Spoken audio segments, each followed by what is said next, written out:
Hello sa inyong mga nakikinig. Tawagin niyo na lang akong Edward. Hindi ko tunay na pangalan. Ayoko lang dalagang matris ito sa totoong pangalan ko, lalo na pagkatapos ng nangyari nung nakaraang linggo. Siyempre, binago ko rin ang mga pangalan at lugar dito. Nagsimula akong magtrabaho sa isang malaking farm na nagsusupply ng manok sa isang kilalang bubuyog noong 2021, right after ko graduate sa kilalang tech school na ang pangalan ay parang isang sakit na pwede mong makuha kapag may nakilala kang babae sa bar. Lahat ginagawa namin doon. Live bird receiving, slaughter, marinating at shipping papunta sa retail at fast food suppliers. Maruming trabaho, pero steady ang kita. Masasanay ka rin sa amoy eventually o iisipin mong nasanay ka na. Pero may isang bagay na hindi ko kailanman tunay na nakasanayan. Yung kakaibang ugong na parang dumadaan sa mga buto mo kapag nasa planta ka o malapit dun. After a couple of years on the job, bandang early August 2023, inalok nila ako ng promotion. Maintenance Supervisor Night Shift. Sobrang saya ko nun. 7 months na akong day shift lead sa Evisceration Department. Tawag namin ay EVIS for short. Pero pakiramdam ko, nasasayang ang skills ko sa paghasa ng kutsilyo at pamimigay ng personal protection equipment. At yung dagdag sahod ay sobra-sobrang nakaka-excite. Dapat siguro, alam ko na noon pang may mali nung inabot ako ng night shift manager at sa typical niyang Visaya accent ay sinabing, "Pag nakita mo kung ano ginagawa namin dun sa baba, maiintindihan mo bakit malaki ang bayad sa maintenance." Akala ko daga ang ibig niyang sabihin.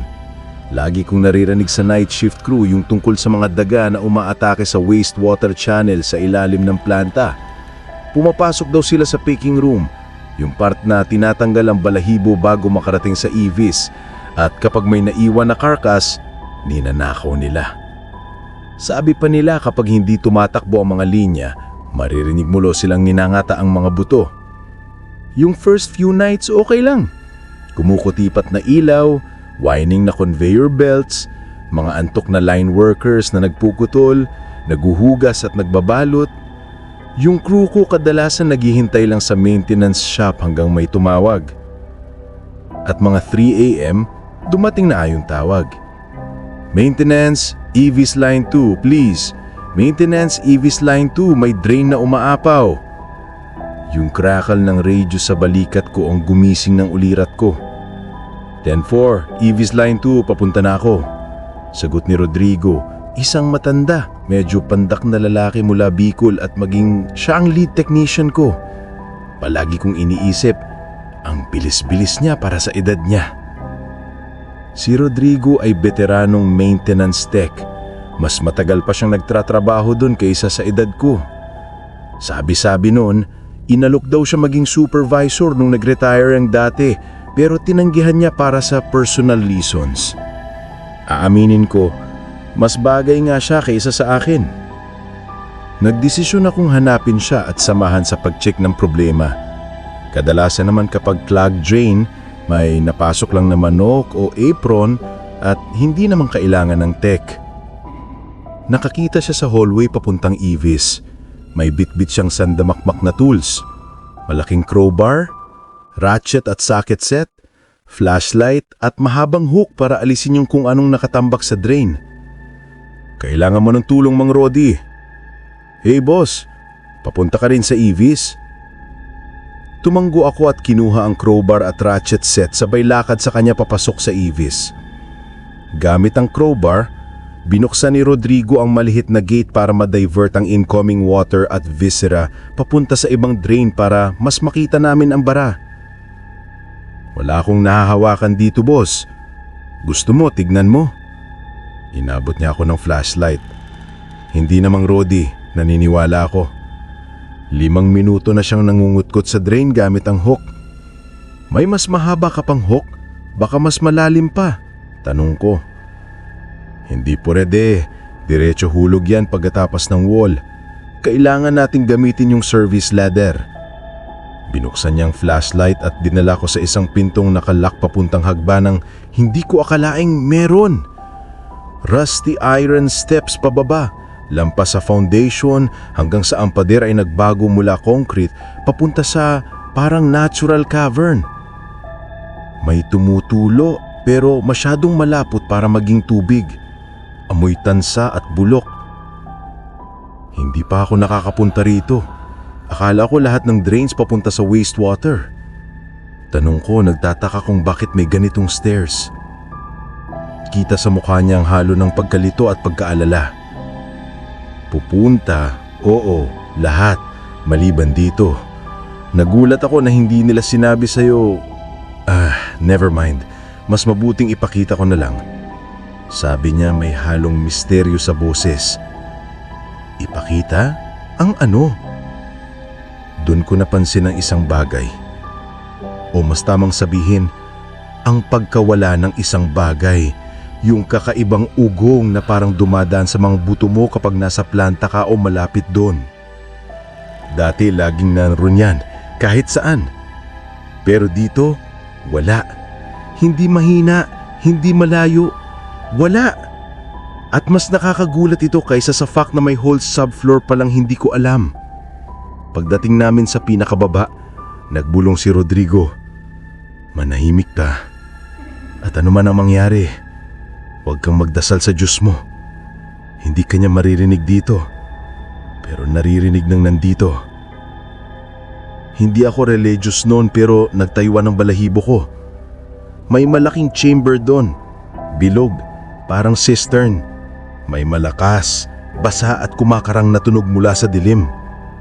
Sa pinakataas, may nakasangit na malaking metal sphere, nakakadena.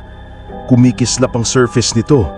May 3 makakapal na itim na wire na nakakabit sa sphere at nawawala sa dilim ilang metro mula sa level namin. Huwag kang papasok sa bilog na ginagawa ng wires at hindi kanya mahahawakan. Anong marinig mo? Isipin mong wala kang narinig.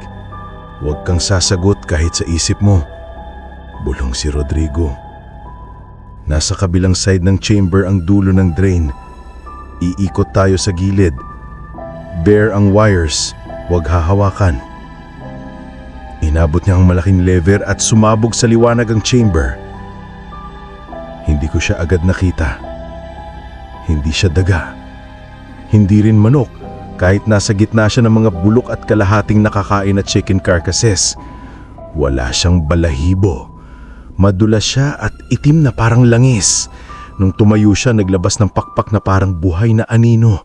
May mahihinang bulbos na tumutulak sa isipan ko simula nung napansin ko siya. Nung huminga siya, lumamig ang buong kwarto. Nung exhale niya, bumaig ang init at lagkit na parang EV sa taas. Tapos nagsalita siya, hindi sa salita kundi sa vibration.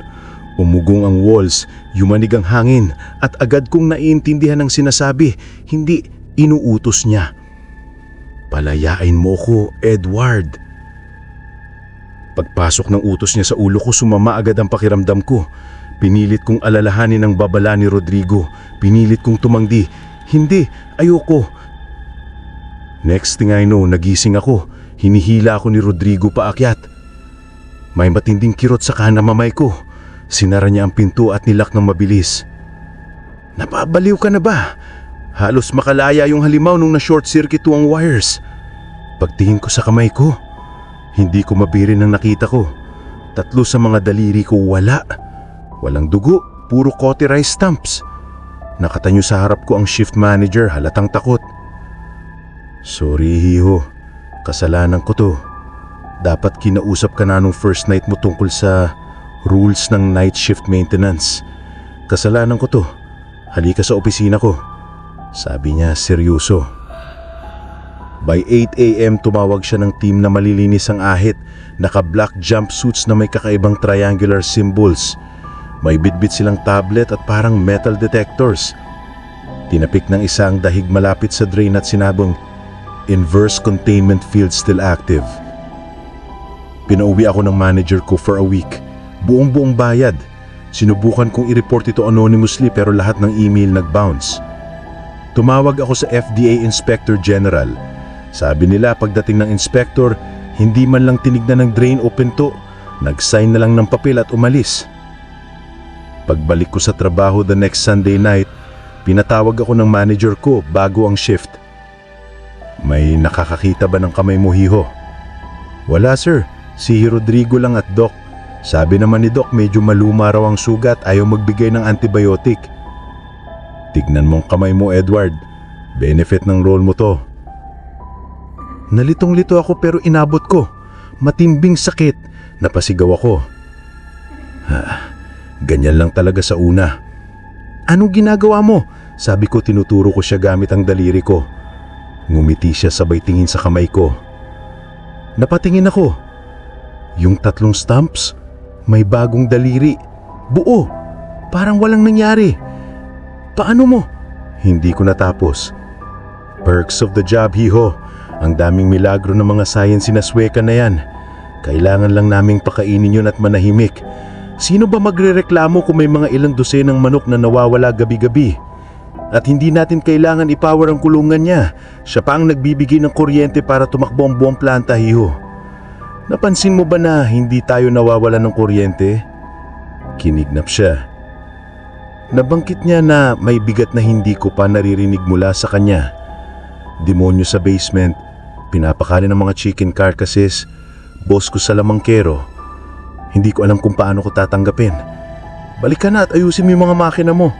Pinapakain natin ng masarap na fried chicken ng buong Pilipinas at iba pang parte ng mundo, Hiho. May nagtratrabaho ba sa poultry industry dito? May nilalang din ba sa mga planta nyo?